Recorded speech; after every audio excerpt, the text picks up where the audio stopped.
Before we move on to other things, let's look at one practical detail about this little amplifier that we built. Okay, so far we've built a little amplifier using a voltage-controlled current source. There's one little detail that I think it's worth is worth spending some time on. So in this little amplifier, something strange was actually happening.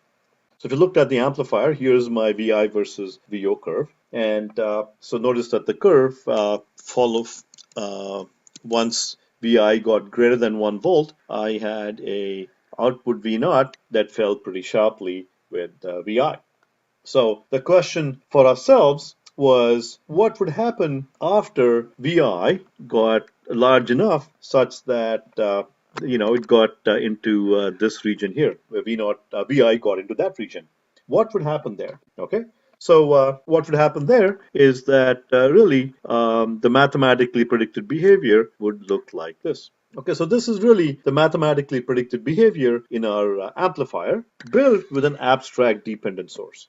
Okay, where the dependent source relationship is exactly that given here.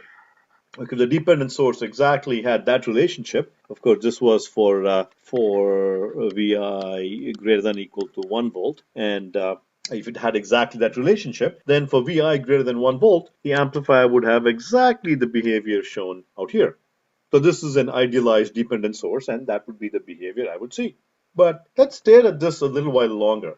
Okay, so in this little scenario here, let's take a look at this part of the curve and take a look at this part of the curve. Okay, do you see something interesting here? So in this part of the curve, notice that both V naught is positive, and in this part of the curve, notice that V naught goes negative. Okay, so V naught goes negative. Okay, so what is really going on here?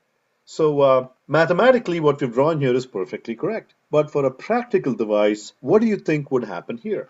So let's go and stare at that for a little longer and just draw this out fully.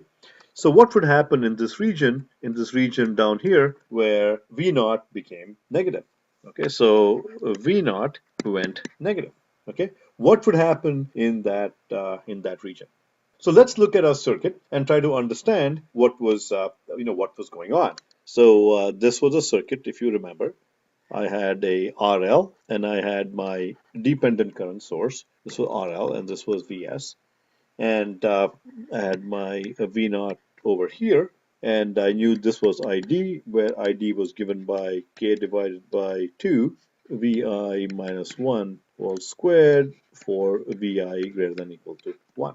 Okay, let's not worry about the case where VI was less than 1 because that case is to the left-hand side, which we don't care about right now.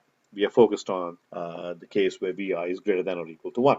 Okay, so for a situation like that, I want you to think a little bit about what is happening here and what is happening here. Okay, in particular, I would like you to think about the power consumed by the device. Okay, I would like you to think about the power consumed by the device. Okay, so I'll look at these two regions, so the region A and region B. Okay, I would like you to think about the power consumed by the device. And for A, what can you say about the power consumed? And in B, what can you say about the power consumed in those two regions? Okay, so let me pause for about 5 seconds and give you a chance to think about it. And then we can go back and try to answer that question.